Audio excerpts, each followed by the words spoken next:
I think it's just going to get weirder and weirder and weirder, and finally it's going to be so weird that people are going to have to talk about how weird it is.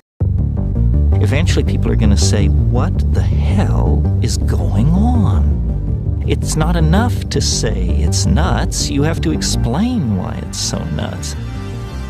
The invention of artificial life, the cloning of human beings, possible contact with extraterrestrials, the systems which are in place to keep the world sane are utterly inadequate to the forces that have been unleashed. Welcome back to Forbidden Knowledge News. I'm your host, Chris Matthew. Today my guest is Dustin William. As you can see, if you're watching it on video, I am back in the studio. It's good to be back. We have some exciting shows coming up next week with some amazing guests like John Rice, Brian from Demon Erasers, Leslie Michelle Clark, Ryan Gable, Adam Swart, and Tilly Treadwell. The only other announcement I have today is watch my films. Occult Louisiana is on Tubi. Doors of Perception is on Amazon Prime. We are booking guests for April and May. If you have suggestions or you'd like to be a guest, email me forbiddenknowledgenews@gmail.com. Today I want to welcome Dustin William. He is the owner and producer at True Life Productions, a media venture dedicated to uncovering hidden truths with a focus on pre-Civil War American history and the Jesuit influence on American law. Dustin, welcome. How you doing? I'm good, Chris. How's it going? It's going great, man. I am very excited to share your research into some fascinating aspects of hidden American history, specifically orphan trains, Children's Aid Society, and the state-sanctioned child trafficking, its ties to secret societies, military and education reform, and the foundations of the false reality we currently reside in. You've done some great in-depth work. Looking forward to sharing this, but this is your first time on. Before we get into this, tell us a little bit more about yourself and let the audience know how they can find out more. So you can find anything I do at truelifeproduction.com. That's where I have a show called All Aboard. That's where I get into not necessarily just the history of the orphan trains, but more like what was going on in the United States overall around this time, before this time. And then there I also have another show called Article 3 Articulations, where I get into the law a little bit. I've got the most comprehensive breakdown of the slaughterhouse cases you can find on the internet. And that's what I got going on there. And then in addition to that, I kind of felt like I needed to put something together because I've been doing a lot of research. I wanted to know what was going on with the orphan trains, before, what happened? Why was there so many homeless children on the streets? What's going on in the geopolitical sphere? So started digging in a little bit. And if you're ready, we can jump right into it then. Sure, yeah, definitely. But before we do, I know a lot of researchers these days are tying the orphan trains with the Tartarian research and the lost history that supposedly surrounds that area and that time period, and they're tying it to possibly pre-Civil War era and the orphan trains. Would you also tie the Tartarian research together with this? Yeah, I think it plays a very big aspect in this. I haven't necessarily gotten to that point yet. That's where after this presentation, I'm going to start putting together what happened after they started getting the trains going and stuff. And then a big focus I'm going to do there is I'm going to actually connect everything to the 1876 World Centennial Exposition, which was it was like the first major world exposition in America. And Charles Loring Brace, the guy who started the Children's Aid Society, people he worked with were heavily involved in that. So there's just tons of connections all over the place. So yeah, after this, I plan to really bring it over the fence and connect it with all of that stuff. Well, awesome. We'll definitely have to keep up with that. I know you have a presentation. Where would you like to start with everything? If I could share my screen. Yeah, you got it. Okay, so this is something I've been working on for quite a while. Honestly, I've been doing the research on this for about 2-3 years now, and finally think I got it to a point where I can kind of present it and show a kind of a bigger scope of everything and what was really going on um, in America at that time, and really not even just in America. A lot of this has to do with Europe too. So we'll just get started. So would your audience be familiar with like the Irish potato famine and stuff like that? I'm sure a portion of it would, but we can go over that a bit. Sure. Okay, yeah, I think it adds a lot of important Yeah. context to what we'll be talking about today. So, basically, what happened is during so when did it really start? It says so yeah, it was about the summer of 1843. This disease called Philothropia infestus is the technical name of it. It actually started. Oh shoot, I don't know if I no, I don't think I brought the map in here. There's another map of where it's showing where it started, and it actually started down in South America, Hmm. the potato disease, and then it made its way to America, and then it actually made its way to Ireland. So it was actually in three different countries before it even made it to Ireland. And that's going to become really important here in a second. But so what was going on during the potato famine is this disease hit and it knocked it, and the only thing that Ireland was growing at that time pretty much was potatoes. It was pretty much a monocrop society. So they got hit with one disease and it knocked out the whole crop. And the first year it wasn't so bad. Like I think it was, yes, 1845. The blight spores transported an apparently healthy potato cargo revived in Belgium and devastated crops across Flanders, Normandy, Holland, and southern England. And that started in 1845. So, so I don't want to go too far into it because there's actually a lot of details about this stuff. But basically, what happened is the government went through a lot of different they called them the Great Famine relief efforts. Hmm. So what it was on the surface was they were trying to, how government does, help us out. And but what it really was behind the scenes, it was really a landlord tenant relationship, and England wanted these Irish people off of the land. Just period. That's all it was. So that's what how they manipulated it to work its way out. There's actually this guy named Sir Robert Peel. He was there during the beginning of the famine, and he was actually kind of trying to do some relief efforts. And then they're like, huh, hold on, buddy, you're doing too much. So then they send in this Lord John Russell guy, and I'm pretty sure he was like a banker or something. I can't remember really off the top of my head. It's not really relevant to the story. But what is relevant is the British government basically manipulated the situation to starve out all the Irish people and force them on the what were called the coffin ships at the time. Hmm. Um, yeah. So, and I didn't get a chance to put all the coffin shift stuff in here, but basically what those were is people are starving in Ireland, so and they hear about this great place called America where they can go, and so everybody gets aboard these coffin ships and starts coming over to America, and that's basically the beginning of how so many homeless children ended up in New York City. Because at some estimates, I should have put those in here, but there's some estimates. There was like 20 to 30,000 homeless children on the streets of New York in like Oh, wow. 1845, 1850. Yeah, it was just tons. So that's what really started this. I was like, how did that happen? You know? And from what I conclude is that's basically the government set it up that way. And I actually, in my opinion, the British government actually committed what was called an act of agro-terrorism. Have you ever heard of that? I've heard of it before, but Okay, it's I'm sure it's just a version of agricultural terrorism, right?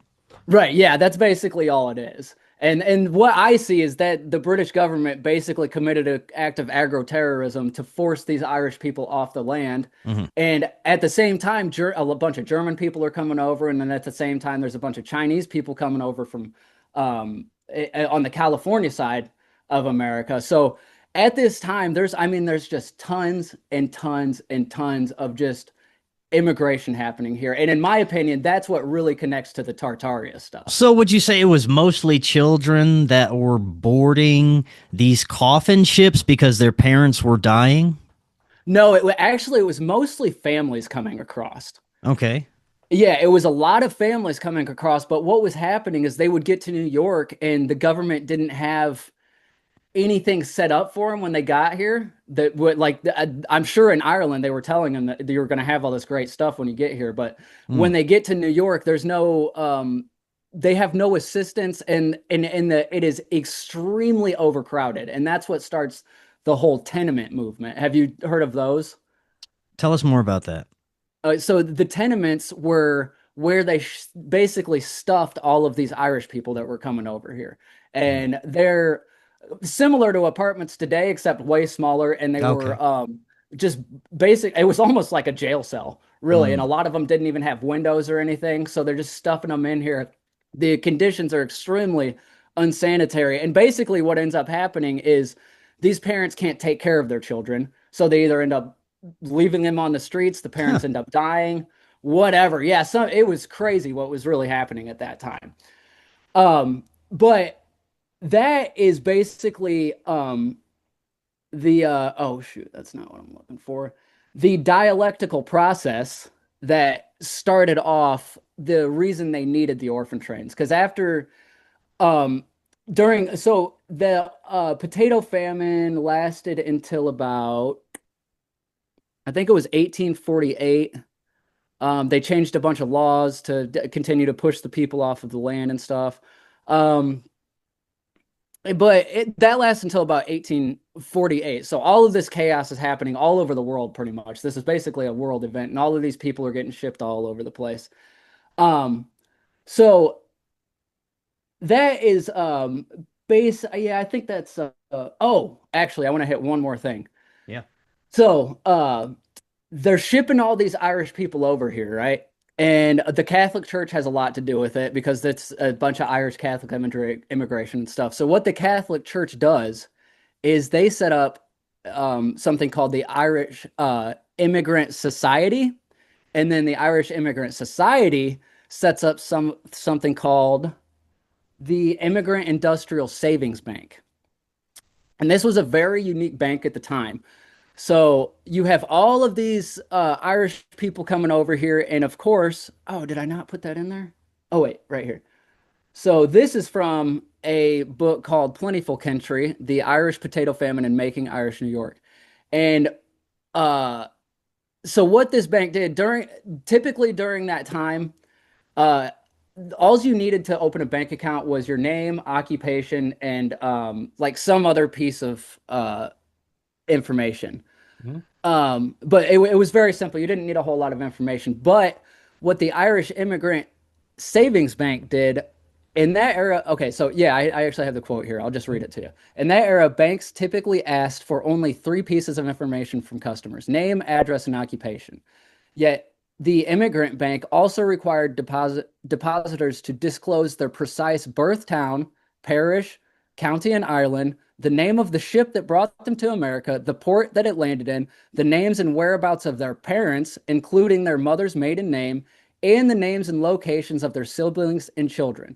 The bank periodically updated this information, noting new addresses, occupations, spousal deaths, remarriages, and the like. So, in my opinion, this is basically like the first track and trace database that they set up in America. Because they knew exactly what they were doing, in my opinion.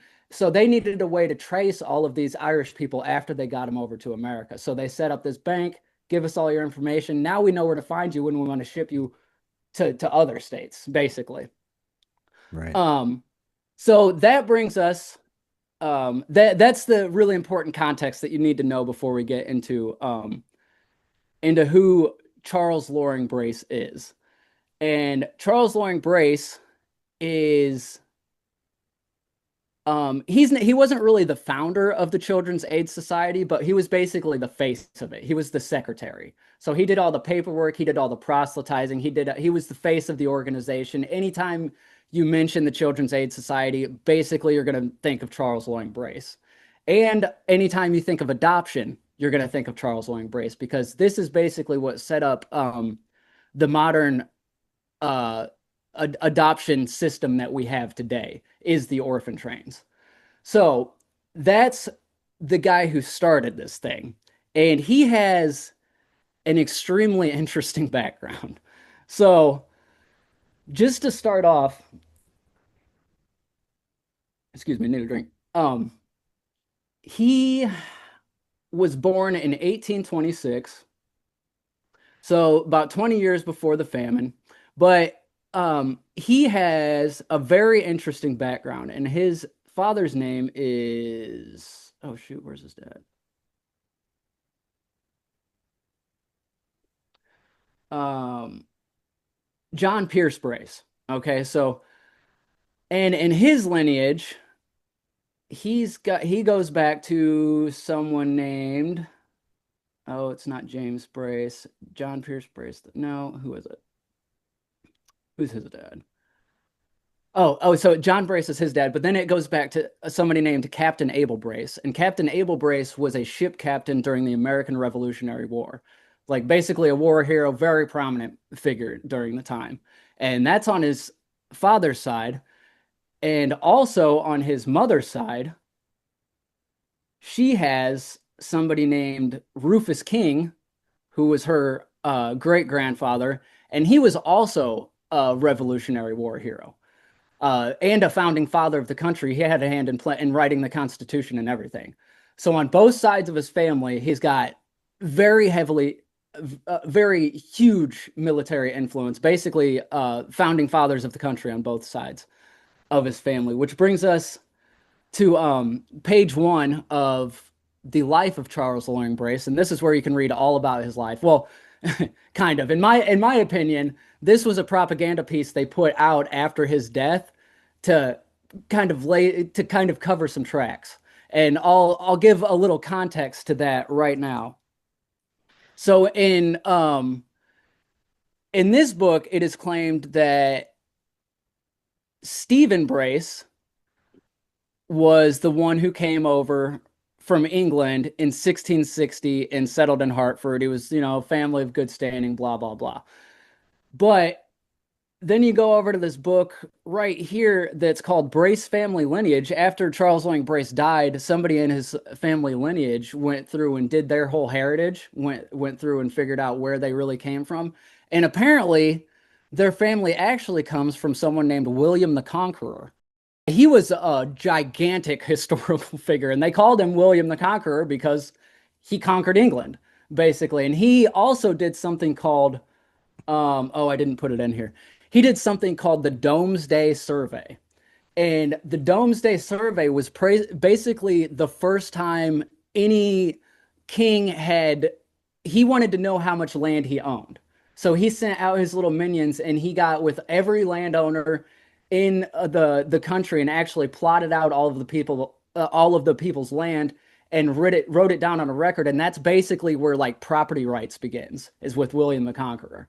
So his family is connected to the ruling class, and it even says right here that the Brace family is Norman French origins. Rudolphus de Bracy and Adolphus de Bracy were with William the Conqueror at the Battle of Hastings and received charters of English land. So his family received charters from William the Conqueror, according to this. Oh no, that's not where I'm going. So that is, and that's all the like military side of his background. It's very heavy, goes all the way back to William the Conqueror. And then we go over to his mother's side,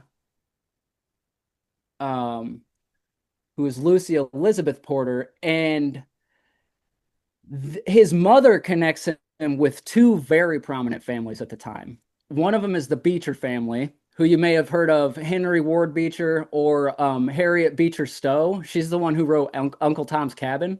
Yeah. So Lyman Beecher was his uncle, and he was a famous preacher. He was one of those, they called him firebrand preachers, where he just burned the place down, basically. And we'll actually get into him a little bit later. He has an aunt named Susan Pierce and Sarah Pierce. So after the American, well, actually, it was later than that. When did the Litchfield Female Academy start? So yeah, after their father died, who was John Pierce Sr., that was uh, Charles Loring Brace's father. Um, After he dies, the females in the family they decide that they need to open a school, I guess. I don't know why, but that's what they decide. And so they found something called the Litchfield Female Academy. But what's interesting about that is in order to be trained to open this school, they sent the sisters to New York to be trained by the military, by John Pierce II, who was the paymaster general under George Washington during the Revolutionary War. So not only is there military all the way back to William the Conqueror, but there's also military on the education side of their family. And Charles Loring Brace's dad would end up being the head of this academy for a long time, I think until the 1850s, until he left to write for the Hartford Courant. Sounds like some early MK Ultra mind control stuff to me. Well, it's funny you say that because we can move on to that right now. Actually, we'll do, since you brought that up, we'll take it a little bit out of order because Sure. his uncle Lyman Beecher, I think, is like one of the very first mind control experiments that there was. Oh, really? Yeah, because he has an extremely interesting background. So from day one, he so when he was born, his mother ended up dying. And then his father was like, basically, like, I don't know what to do with this thing. And he basically left Lyman in a barn to die. And then, yeah, so, but luckily his aunt and uncle, Lot Benton, I think, what was her name? It has his aunt Benton. She was like, I'm not just going to let this kid die in a barn. So she picked him up and they actually raised him for his entire life. And, but during his life as he's growing up, so that just puts an interesting spin on it in the beginning. But then they live in I think it was in New Haven, Connecticut, which is the home of Yale University, which I'm sure you've heard of. Yeah. Yeah, and so he entered Yale in 1797, and he studied under Timothy Dwight, the president of Yale, and Timothy Dwight, the president of Yale. But that is a gross understatement of what the relationship between him and Timothy Dwight actually was, because as Beecher is growing up through his entire life, Timothy Dwight is basically grooming him. He basically took him under his wing and was like turning him into this firebrand preacher that everybody talks about. And then, so he goes to Yale, and right after he graduates Yale, I don't know if I have this in here actually, but right after he graduates Yale, this is in Beecher's autobiography. He goes to a small colony in Massachusetts that's not really well known at the time. It's basically just a small colony out in the middle of nowhere. Nobody really knows about it. But Timothy Dwight basically sends him to that town to try to convert everybody in the town. That was his mission, was to try and convert all of the people from Catholic to Presbyterian, or Presbyterian. No, it would have been Catholic to Presbyterian. And that was his mission. And then he was so successful in the mission that they basically just let him loose after that. And so much so to where he was involved in something called the Ursuline Coven riots. And this is something he went and gave 3 sermons at this church. And at the end of the 3 sermons, the Protestants of the town went and burned the church down. So, and he, yeah, and basically everybody blames him for this, but in his autobiography, he's like, I didn't have anything to do with it. But yeah, it's yeah, and that's just a small amount of the things he's involved in. Throughout his whole life, he goes to Cincinnati right as Skull and Bones is starting up, and which is where Alfonso Taft goes immediately after Skull and Bones starts up, to start basically like a little chapter out there. So I think that was a little mission for that they sent Beecher on too. Um, so that's his uncle. Like I Mhm. said, we went a little bit out of order, so we'll cover the theological stuff real quick first. Sure. Um, so he so his uncle is basically his influence his whole life.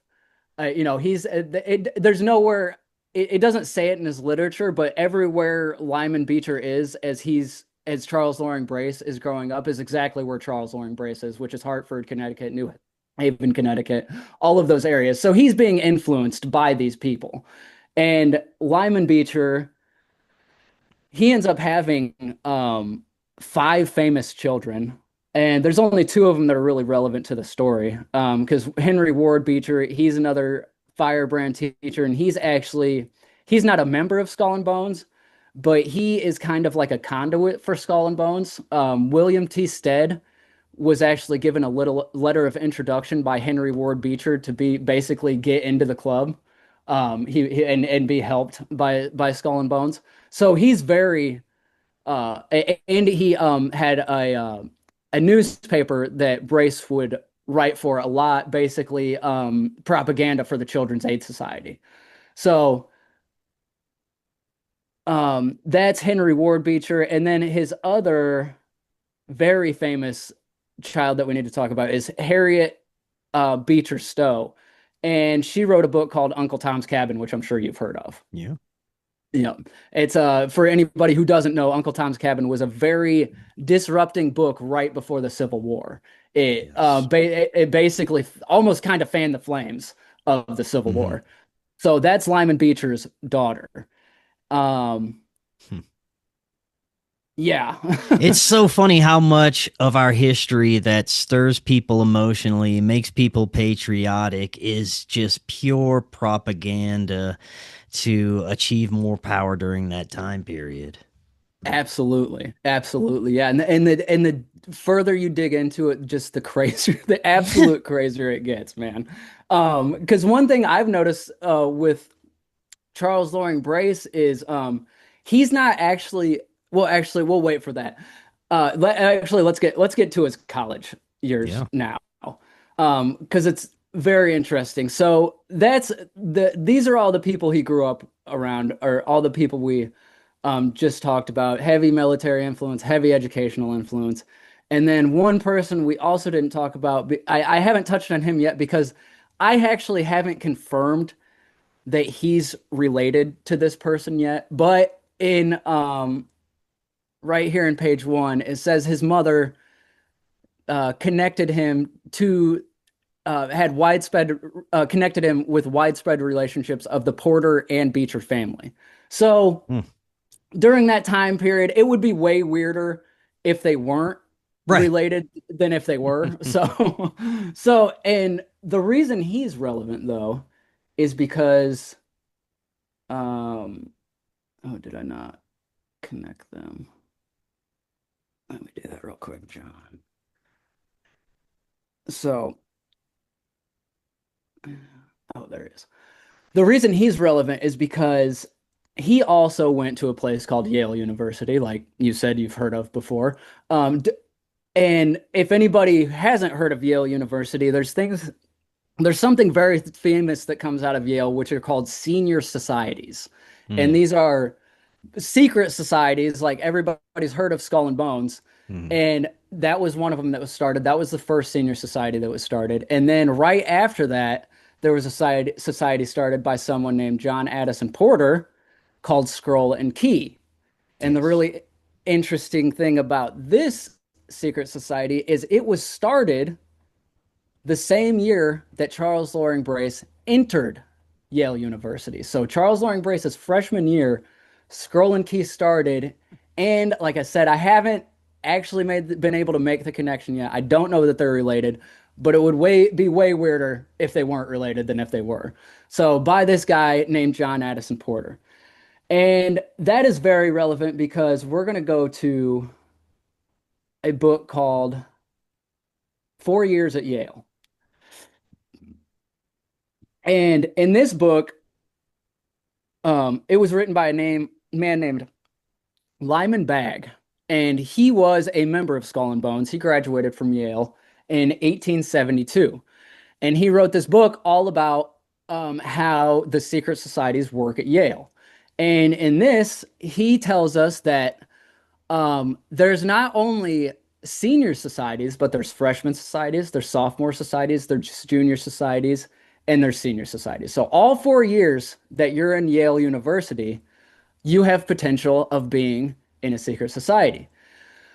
And he states right here, the secret society system has come to be so important a part of the underground life at Yale that for a just compensation of the latter, meaning the student life is what he's talking about, a full understanding of the former is an essential prerequisite. The sub-freshman is pledged to his society months before he approaches the college walls.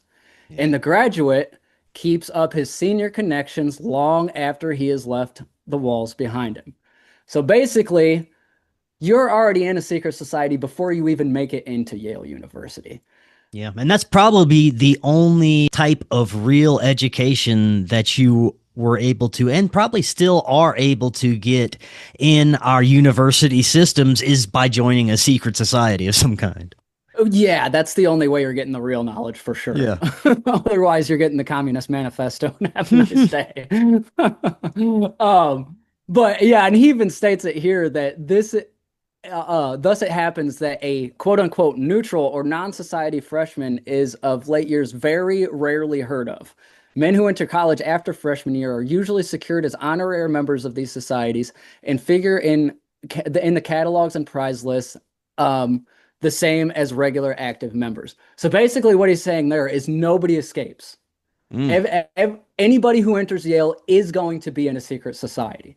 So yeah, and I haven't actually confirmed that Charles Loring Brace is part of a secret society, but it's my belief that he was part of Scroll and Key because it just so happened to start the year he's entering by someone he's potentially related to. So it would be way weirder if he wasn't a part of it than if he was. So let's see if there's anything else. Oh yeah, so now that we've covered a little bit of the secret societies and what they are and how they work, was Charles Loring Brace affiliated with anybody in a secret society? And the answer to that is yes, absolutely. So here's a picture of, this is Charles Loring Brace right here in the middle with this guy looking at him weird. Yeah. Yeah, I don't know what that's about. Hell of a picture, man. Yeah, it is. Especially once you find out who's in this picture, because it's Charles Loring. To remind everybody that's listening on the audio end, if you want to see the visuals being presented, come over to YouTube or Rumble. Yeah, it definitely helps the presentation to see this stuff for sure. So we have Charles Loring Brace right here in the middle. And then to his right, or no, well, yeah, we'll start with to his right, Frederick Law Olmsted. And I don't know if anybody's heard of him. He was somebody very famous back in the day. And he's kind of a forgotten figure of history, but he played a huge role in America. He was head of the Sanitary Commission, which basically started oh shoot, what's it called? After the Civil War, the Reconstruction stuff. The Sanitary Commission basically was a prerequisite to all the Reconstruction stuff, and he was the head of that. And he also, quote unquote, won a lottery to design Central Park. So, yeah, he's just a lucky guy all around, right? Yeah. Yeah. So, but he was very famous, and then his, well, actually, we won't get to his brother yet. And then we have right here, Frederick J. Kingsbury. He was what's known as Waterbury's Renaissance man. He started a bank there. He designed their seal. He did basically, he ran the whole town basically for a really long time. He was a banker. And then that brings us to this guy right here, Charles Hooper Trask, who is also a banker. But something also interesting about him is when I first started looking into him, I found out, well, would you look at that? Charles Hooper Trask, right on the 1846 list of Skull and Bones members. Yeah. And this is from Anthony C. Sutton's book, America's Secret Establishment, if anybody wants to check that out. It's a great book. It's like basically, he's the guy to go to on information on Skull and Bones. And he has a list of all of the years of the members here. So I got curious and I'm like, oh, well, there's one right there, Charles Hooper Trask. And then the next year, that's when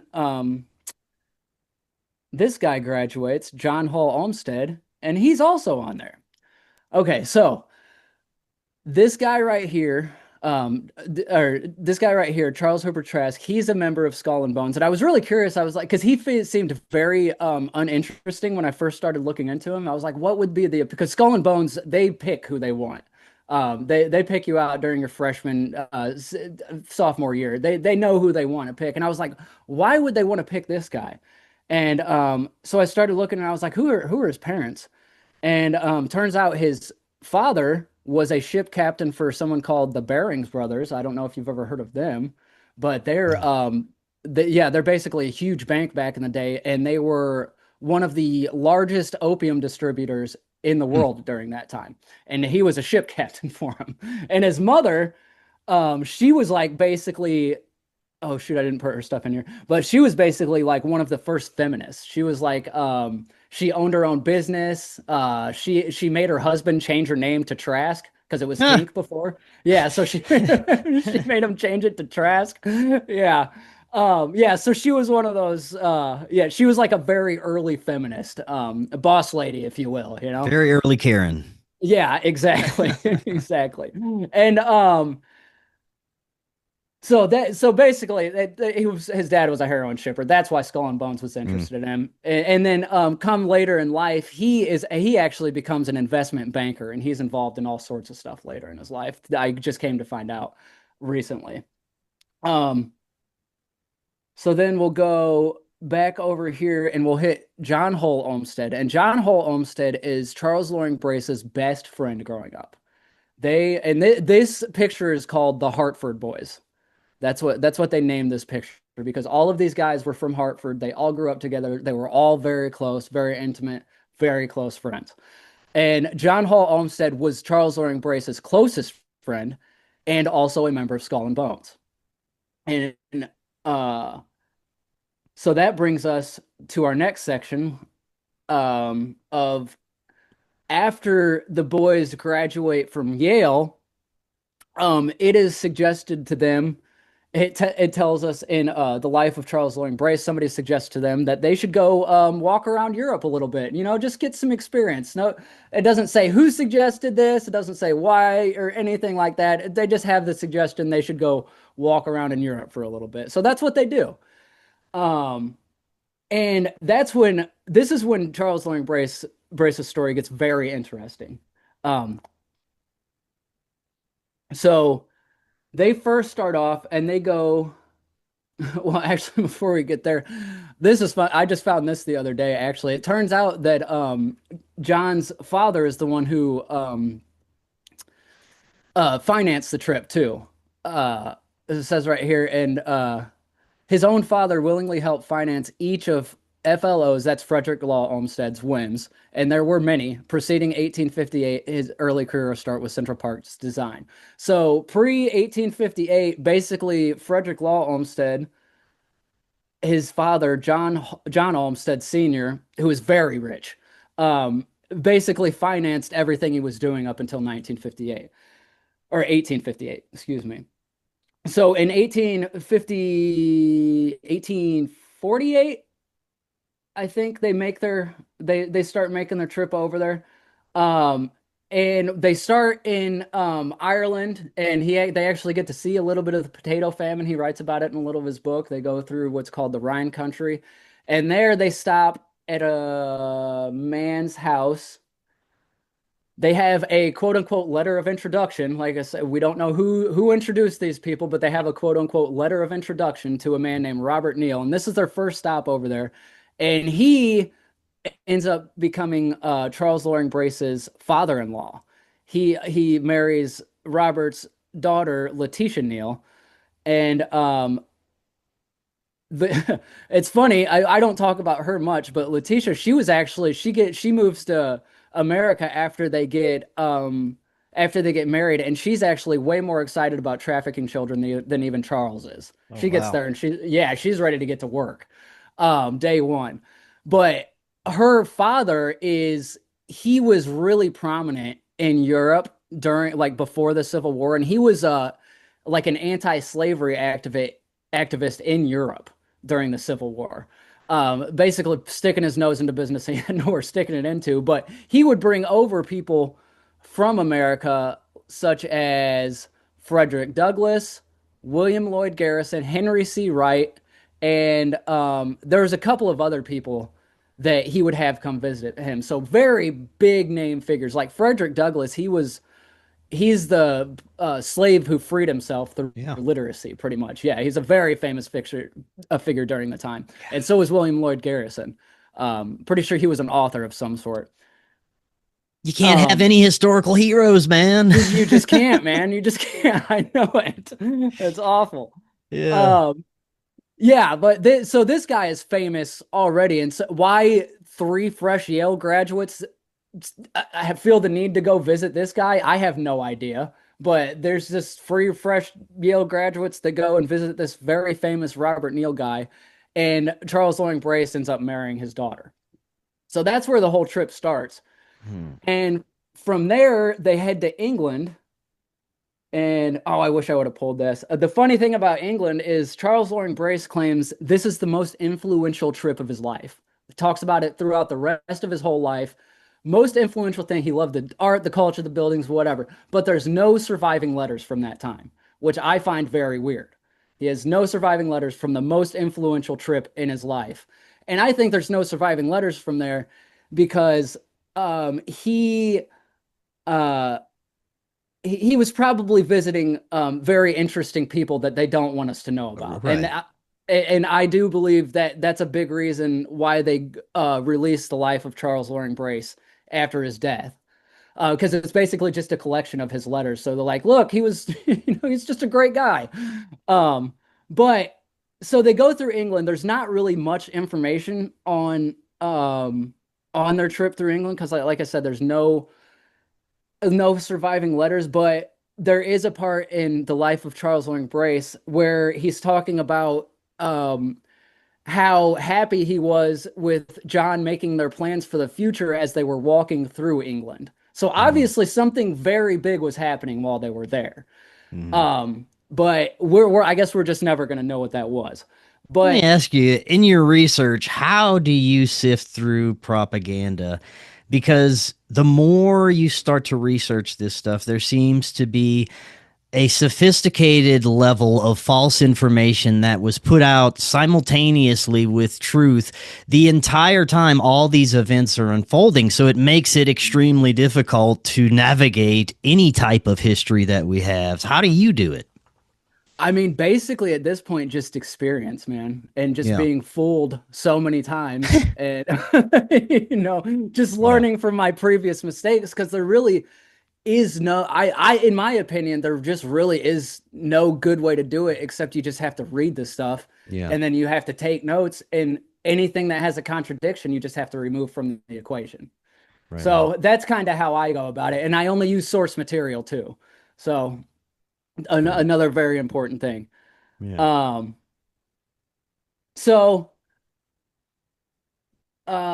Yes. So they're on that trip, and come December, are you aware of, before I get there, they, basically what happens is around December of that year, where they're doing the walking trip, Frederick Law Olmsted and John Hull Olmsted, they decide to leave Charles Loring Brace in Europe to quote unquote study theology. But what we're going to come to find out is Charles Loring Brace was not studying theology. And so, but basically his friends leave him in December of that year, and he makes his way to Germany. And the first place he goes in Germany is to be greeted by a general of the Prussian army. That was his first experience going into Germany, and they are very happy to see him. I don't think no, I didn't pull that quote, but they're very happy to see him. This general is basically like, oh, I've heard so much about you, so happy you're here. Why a general is interested in this guy, no idea. But yeah, so he gets over to Germany, And are you aware of what the Prussian education system is? Have you Yeah. heard of that?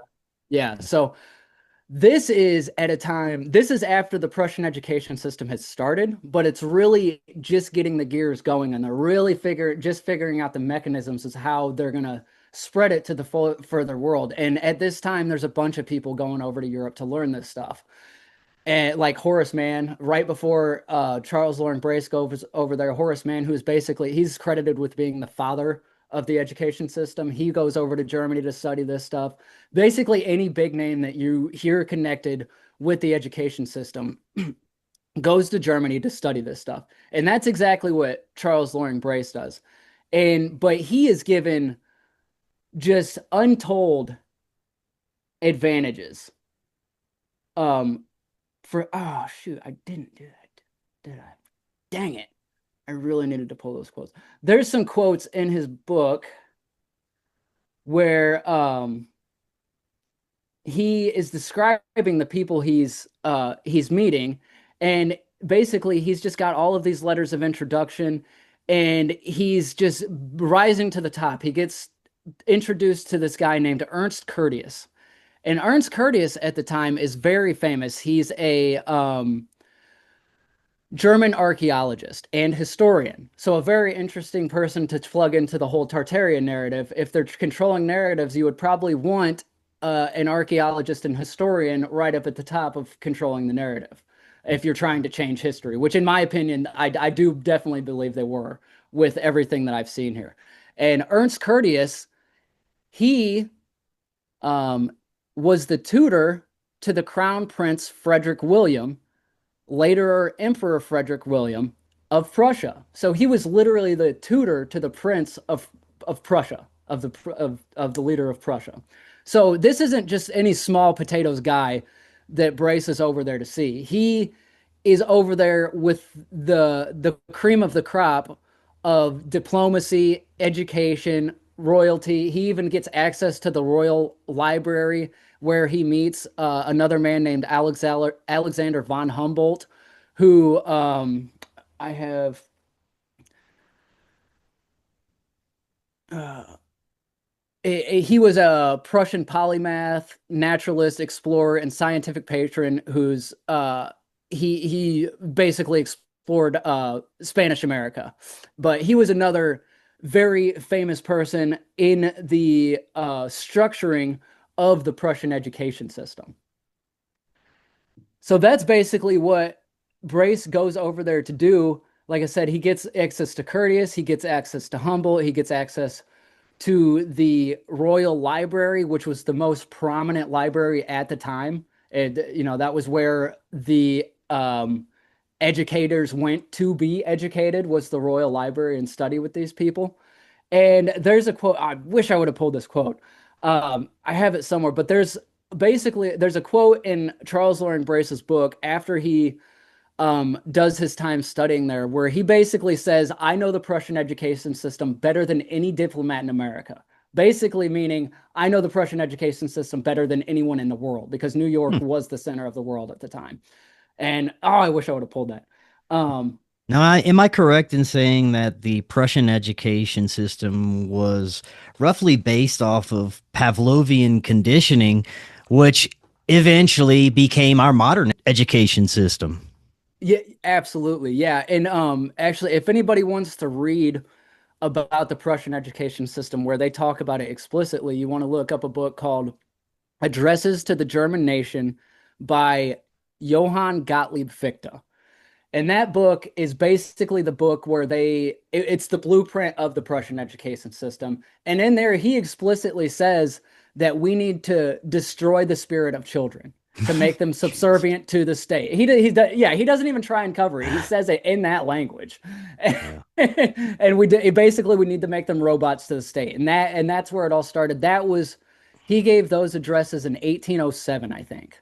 Mm-hmm. So 30 years later, we're in 1848 now. Charles Loring Brace is studying everything that Gottlieb Fichte laid the groundwork for.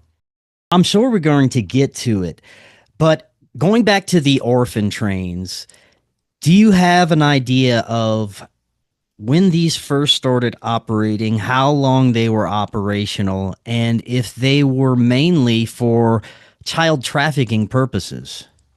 Yes, I do. And that's actually, we can jump right to there right now. I'm pretty sure that's all I have to. Oh, wait, no, we do have to talk about one other thing first. But Yeah, yes, let's do it. yeah. Okay, so he leaves Germany after studying, and he has one more place he wants to go, which is Hungary. And I haven't really unfolded this whole situation right now, why he wanted to go to Hungary so bad. There was a revolution that just happened, and he said he was studying the revolution and stuff like that.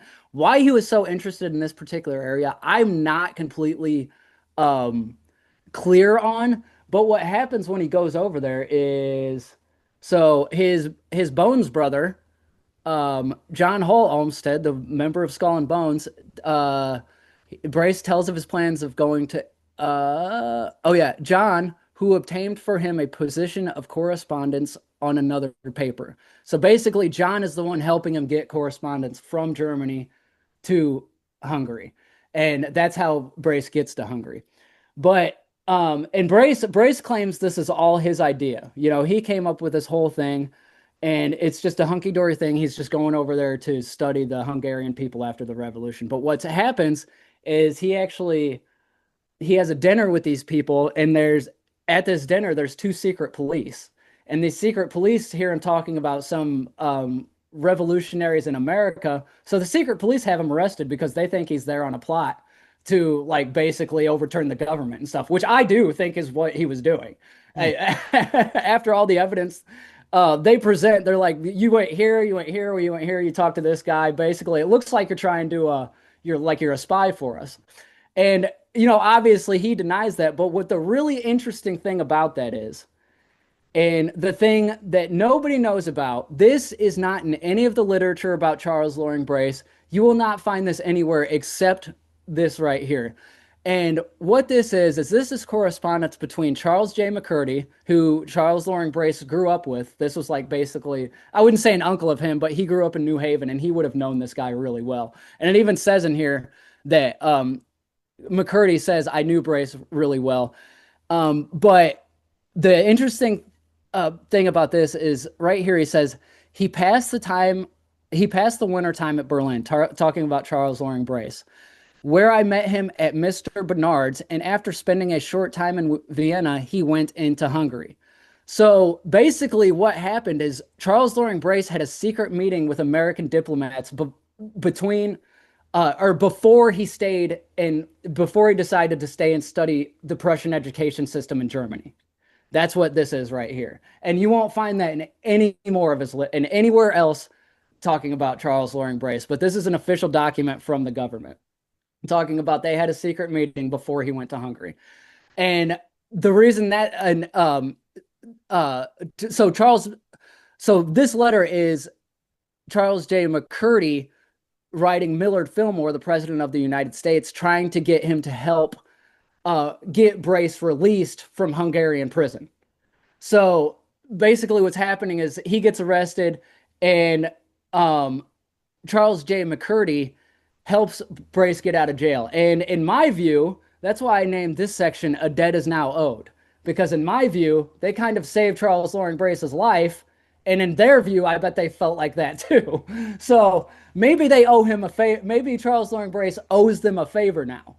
I'm just speculating here, but I think it's an interesting point to bring up. Which brings us to his return to New York and where and when the trains actually started.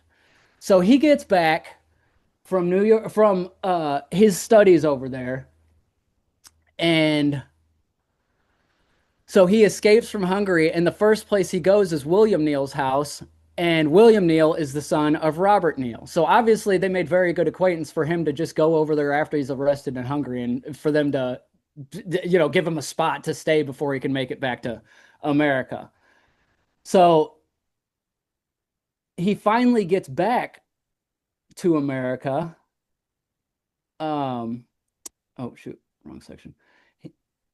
He finally gets back to America, and he ends up meeting up with this guy. Basically, immediately after he gets back, he joins up with this guy named Reverend Pease. And Reverend Pease was basically, he was a minister at what was called the 5 points. Are you aware of what the 5 points are? No, what is this? So the 5 points were a section in New York during between like 1800 and 1850, where it was like basically the slum of the slums. Okay. Like, have you ever seen the movie Gangs of New York? Yeah. Oh, yeah. That's the 5 points. Okay. That location right there. So Mr. Pease is like basically the big reverend there. And so Charles Loring Brace meets up with him, and Mr. Pease gives him a job to go he basically gets a job on Blackwell's Island, which is where they like lock up all the homeless and vagrant people in New York. It's literally an island where they throw all these people on. So and that's actually in Gangs of New York. That's where the child gets released from. That's where they put him, as Blackwell's Island. So he meets up with Mr. Pease, and I from what I've gathered, there's actually, what is that book called? Oh, I don't have it up here. So there's a book where they talk about the American education system. They talk about this situation right here where Mr. Pease meets Brace, and they say, I don't think Pease and Brace ended up getting along because they call Brace's tactics of procuring children, quote unquote, coercive. And they say it's in stark contrast to Mr. Pease, who was not a coercive person to procure these children and help them. So I don't think Mr. Pease and Brace got along real well, because that's basically where their story stops. But after that, Brace ends up, oh, do I have these on? He ends up meeting a lot of very interesting people. So basically, immediately upon his return, he is introduced to someone named James A. Hamilton. And James A. Hamilton is the son of Alexander Hamilton, who we all know is a founding father of America. And Brace is introduced to Mr. Hamilton by someone named George Lee Schuler, who is a very prominent banker at the time in New York. And why he is interested in Charles Loring Brace, I have no idea, but he gives Brace the introduction to James A. Alexander, who, like I said, is a founding father of America, very famous people. No idea why he's being introduced to these people, but another interesting thing about James Lee Schuler is he's actually the founder of the New York Yacht Club. So he's not, he's not just any your run-of-the-mill person. He's very prominent at the time, banker in New York. And so he gets introduced to the Hamiltons, and then the Hamiltons actually know someone named Washington Irving. He wrote Sleepy Hollow. Yeah. He was a very famous author back in the day. Mm-hmm. And the reason it's so interesting that he was introduced to Washington Irving is because if you watch my All Aboard series, where I go into the history of New York, you'll find out that Washington Irving played a huge hand in something called the Astor Place riot. Have you ever heard of that? I don't think so. So the Astor Place riot was in 1948, and actually Charles Loring Brace was a witness to the riot. He talks about it in his book. But what Washington Irving was doing, he sent a couple of his minions down to the 5 Points, and they were selling theater tickets for $0.25 when they were usually $1. And they were just getting a bunch of ruffians, and they got a bunch of ruffians to come up there. They just scalped a bunch of tickets down there and got them to come to the riot and got them to come to the Astor Place. And he basically had a hand in causing the riot. And that riot is what basically started the police force in New York City. And it changed a bunch of stuff because there was like 32 people that died. A bunch of people got shot, bricks thrown all over the place. It was a crazy riot. And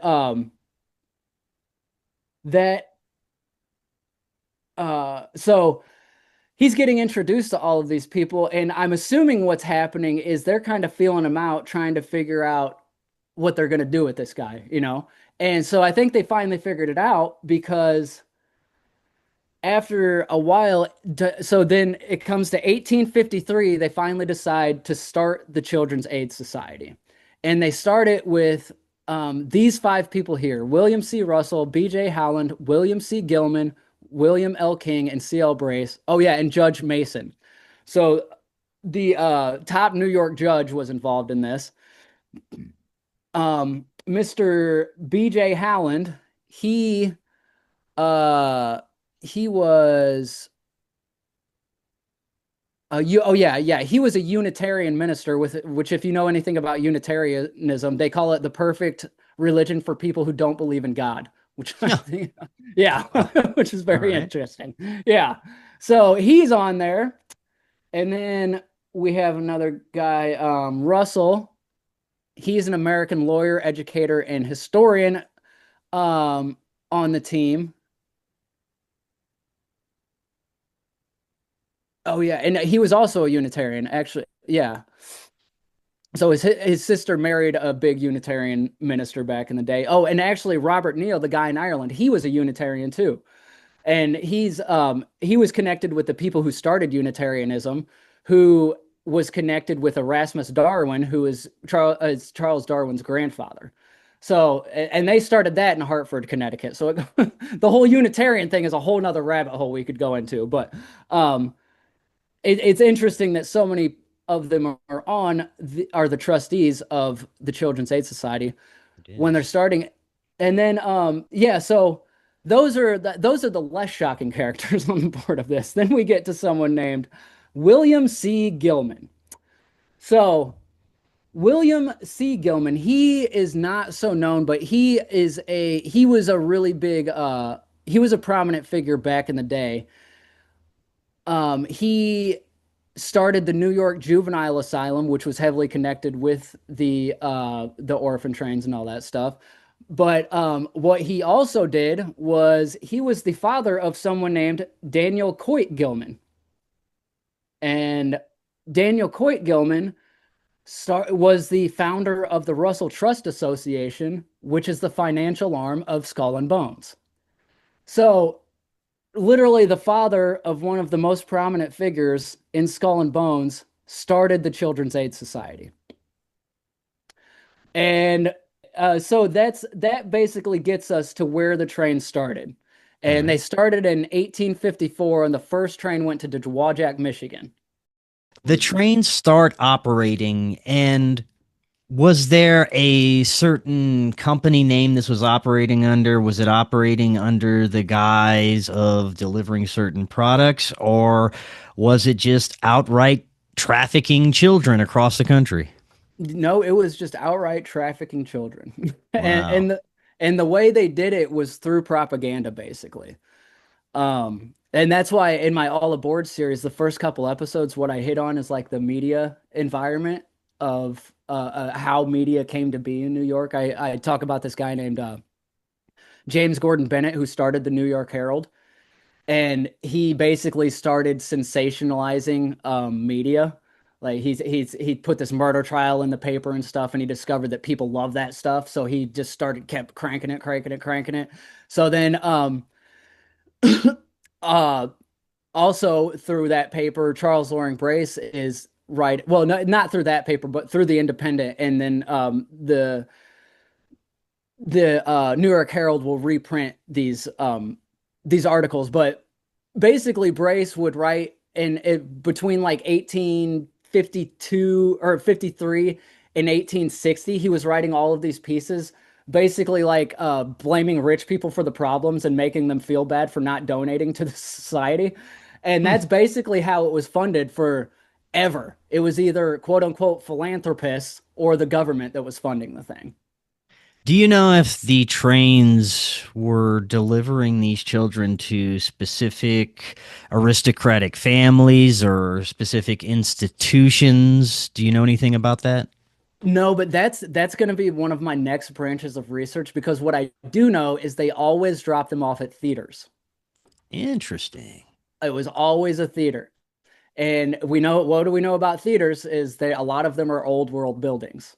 Yeah. So what I want to do is kind of figure out I want to start at Dowagiac since that was the first time. And like, who was there at that time? You know, who's the figure who started Dowagiac? Why were these children sent to Michigan first? Why was that the first spot they picked? Yeah, So yeah. man. I love it. This is great stuff.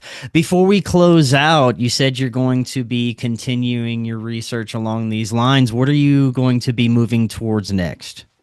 Basically, I want to get into actually, which one was it? It starts off with Judge Mason, and I just found this out today actually because I haven't done my research up to 1861, so I wasn't really aware of this guy. But so this Mason guy, he was the president of the Children's Aid Society all the way until 1861, until William A. Booth took it over.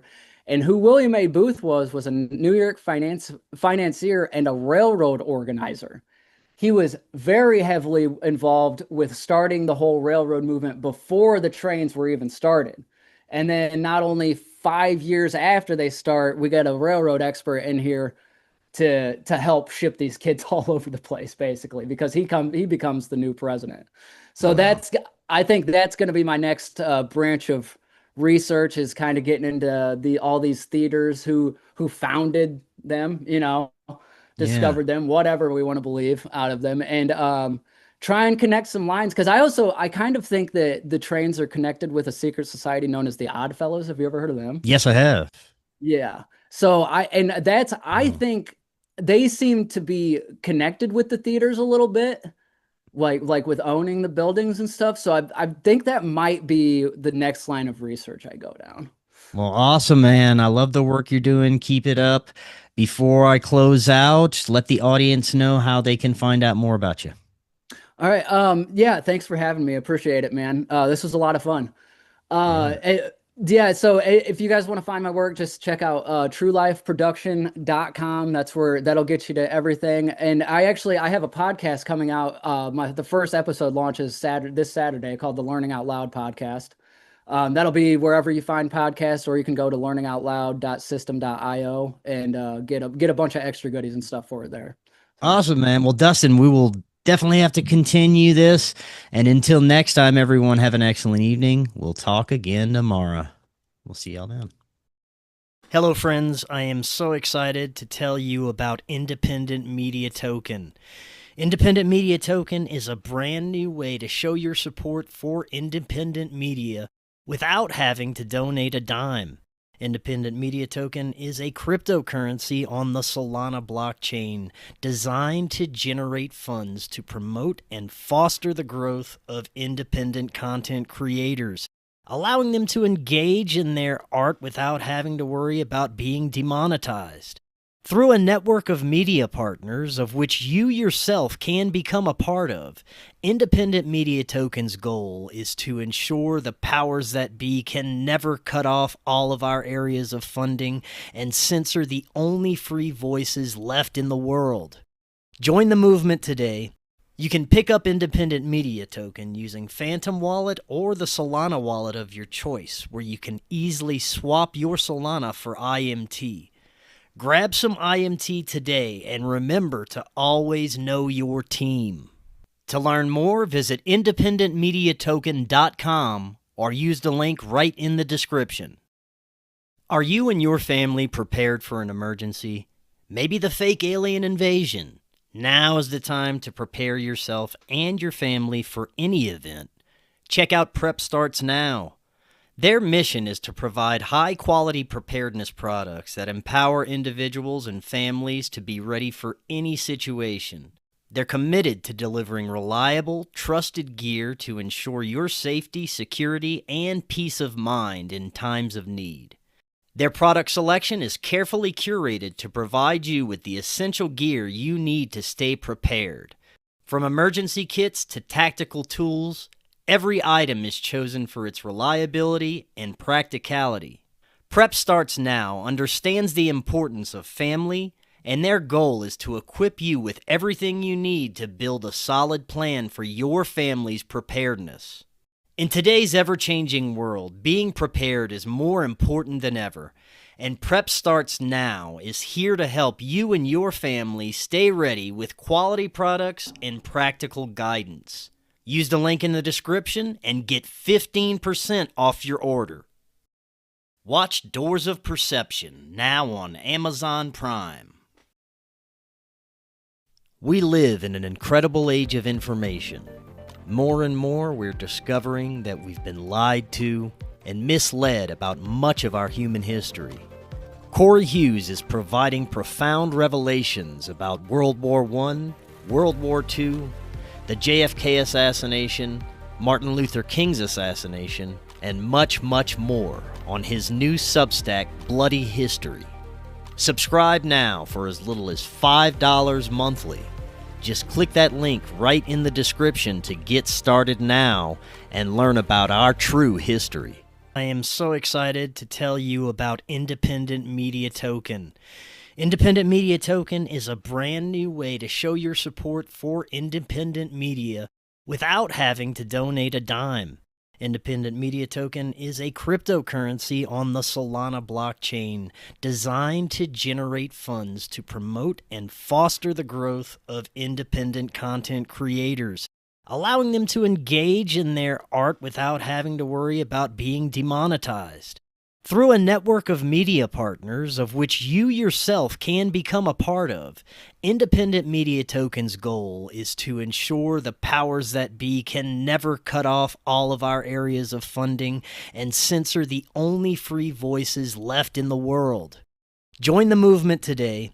You can pick up Independent Media Token using Phantom Wallet or the Solana wallet of your choice, where you can easily swap your Solana for IMT. Grab some IMT today and remember to always know your team. To learn more, visit independentmediatoken.com or use the link right in the description.